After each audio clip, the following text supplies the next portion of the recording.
मला काय आमच्यापासून काही त्रास होणार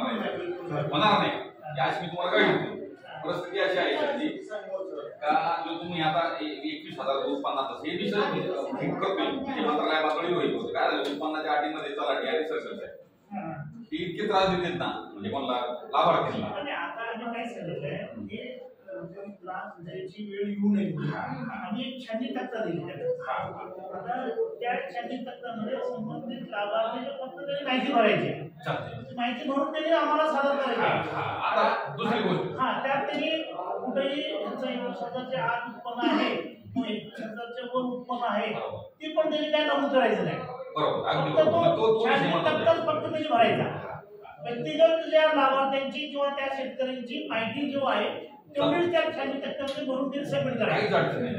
परंतु त्यांना अधिकृत जर केलं तुम्ही सरजी मग एक त्रास आणि सर्कल तुम्हाला अगदी प्रामाणिक सांगतो फार मुश्किल मध्ये आम्ही बाकीच्या ठिकाणी नाही सगळीकडे त्या तक्रारी घेत नसाय तलाठी आणि सर्कल बाबत आणि काय झालं स्थानिक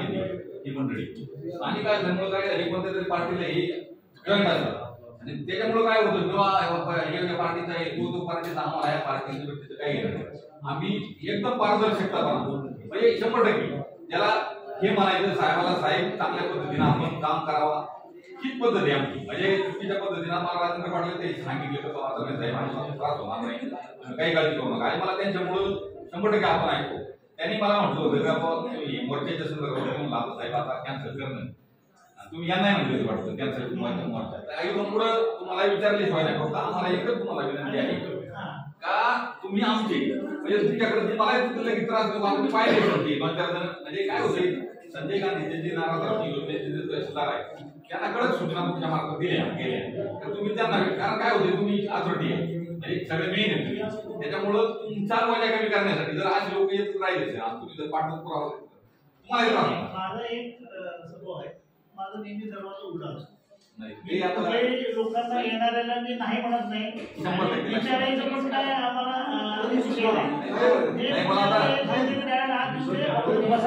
साहेबांनी मला सांगितल्यामुळं माझं हे आले म्हणले साहेबांना मी म्हणलं मला एक जणांनी माहिती आधी सांगितली त्यामुळं हार्दिक जिल्ह्याला आल्यापासून अभिनंदन करतो आणि दुसरी गोष्ट अशी साहेब संजय गांधी निराधारामध्ये सैनिक बँक म्हणून शाखा आहे कर्जतला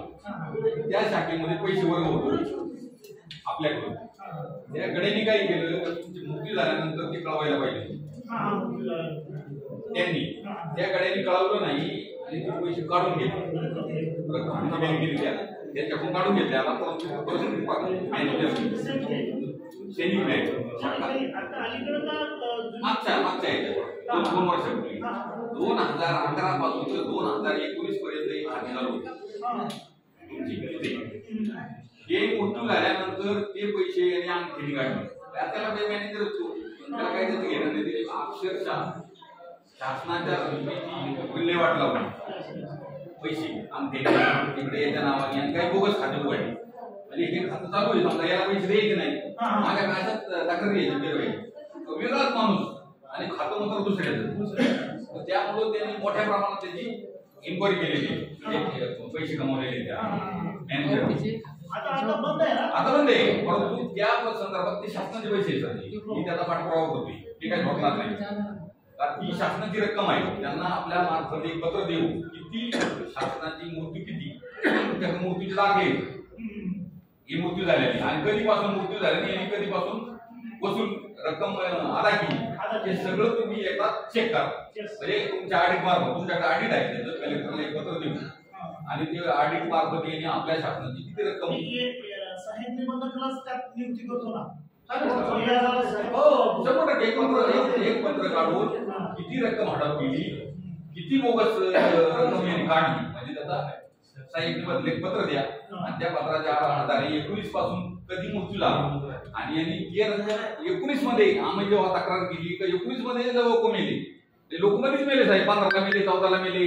16ला मेले पण ही रक्कम चालू राहिली 19 मध्ये यांनी बंद करून टाकली 8 वर्ष रक्कम काढली मृत्यूची आणि मी ह्या पाठपुरावा फार मंत्रालयापर्यंत करतो आता त्यांनी काय झालं ते म्हणले तुम्ही आता मी तुमच्याकडे तहसीलदार साहेबाला तुम्ही ही एकदा विनंती करा आणि तहसीलदार साहेबाला सांगून का सहाय्यक निबंधकाला जरी हे केलं आता इथं सहाय्यक निबंधक मला माहित नाही पण हे लॉबिंग आहे सर जी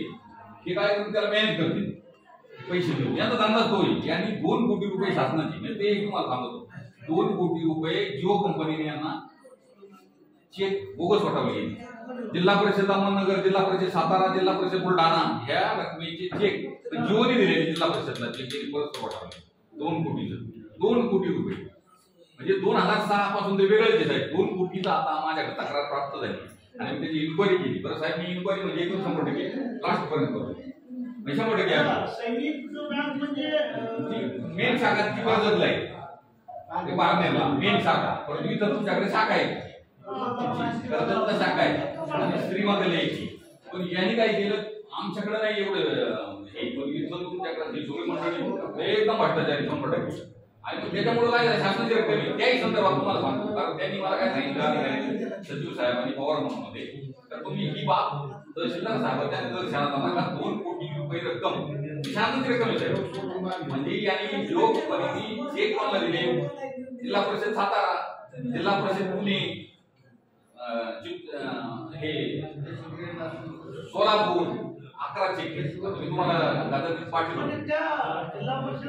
तर त्याचा यांनी एक माणसाने इथं म्हणजे जसं बीडला चालतंय सर, म्हणजे आता मी ऐकत होतो बीडला 100% सगळं चालते, म्हणजे ते याच्यापेक्षा हा फंडा बेकार वापरला त्यांनी या शाखेने. मला तोच विषय म्हणजे थोडस तुम्ही लक्ष घाला त्याही संदर्भात तुम्ही पाहिजे लिहून घ्या 2 कोटीची चौकशी, कारण याच्या मार्फत करायला सहाय्यक निबंधकाच्या मार्फत. आणि त्यामुळं काय झालं ते का यांना ते पचत गेलं आणि मग काय होतंय तुमच्याकडून तहसील कार्यालयामध्ये नाही, त्यांनी कोणी ऍक्शन घ्यायची साहेब, हा महत्वाचा मुद्दा आहे. म्हणजे सहाय्यक निबंधकाला मी हे केलं, चौकशी केली, चौकशीत निष्पन्न झालं, मग त्यांनी गुन्हा दाखल केला. त्यांना मी राजकीय दबाव आणला, म्हणजे प्रचंड भांडा म्हणजे साहेब सोडणार नाही मी तहसीलदार 100% कानावर घालीन. आणि हे 2006 पासून लागले साहेब जिओ कंपनी आणि एअरटेल हिचे चेक घेतली आणि फार मोठ्या प्रमाणात. म्हणजे संजय गांधीची चौकशी 2011 पासून तर 2019 पर्यंत झाली पाहिजे. आपल्या मृत्यू झालेल्या लोकांची तुम्ही संजय यांना कळवलं, संजय गांधी बाबा हे आपल्या खाते किती त्या बँकेत बाकी चौकशी नका करू किती लोकांनी, हा याच्यात मैल किती आणि कधी मैल, फक्त एवढी चौकशी ग्रामपंचायतच्या स्तरावर 100% त्या मृत्यू रजिस्टरवर सगळं डिटेल निघतो. म्हणजे तुम्हाला कुठं जायची गरज नाही, तुम्ही बसल्या इथं आणि किती रेटमेचा अपवार केला, फक्त तेवढं सहाय्यक निबंध करायला करून तेवढा गुन्हा दाखल. कारण हे पवार साहेबांनी मला सांगितलं तुम्ही मेन आहे तुम्हाला त्याच्यामुळे तुम्हाला हे तेवढी एक विनंती राहील, सखोल चौकशी झाली पाहिजे. त्याच्यामुळे काय होतं साहेब, जी सरकारची येणारी रक्कम हे पण हडप करते आणि किती मोठा आहे मृत्यू झालेल्या माणसाला नाही, म्हणजे तो काय नाव होतं डबल त्या बाईचे पैसे अनारस म्हणून तिथं एक कर्मचारी होता आणि एक दुसरा होता, त्याचे मॅनेजर होते फरांडे म्हणून मॅनेजर. त्या फरांडे आईची हे चालू, आता मॅनेजर म्हणून आईचं चालू वडिलाच आहे टोल नाव घुसडले त्यांनी यादीमध्ये 100% नाही ती मंजूर झालेली आहे. त्याच्यामध्ये विषय असा आहे याचं नाव मंजूर पैसे मात्र त्यांच्या खात्यावर बरं झाले, त्याच्यामुळे सखोल चौकशी करणार आहे. एवढी आमची तुम्हाला सांगितली आम्ही तुम्हाला दुसरा कुठलाही त्रास देत नाही. आमचे शब्बीर भाई आहे तो तक्रार आहे ना तो वाचताय पैसा आहे त्या संबंधित लाभार्थ्याच्या अकाउंटला जमा झाला पाहिजे 100%. आणि त्याची रक्कम दुसऱ्या अकाउंटला वळती होत असेल, वळती करणारा जो कोण असेल तो डायरेक्ट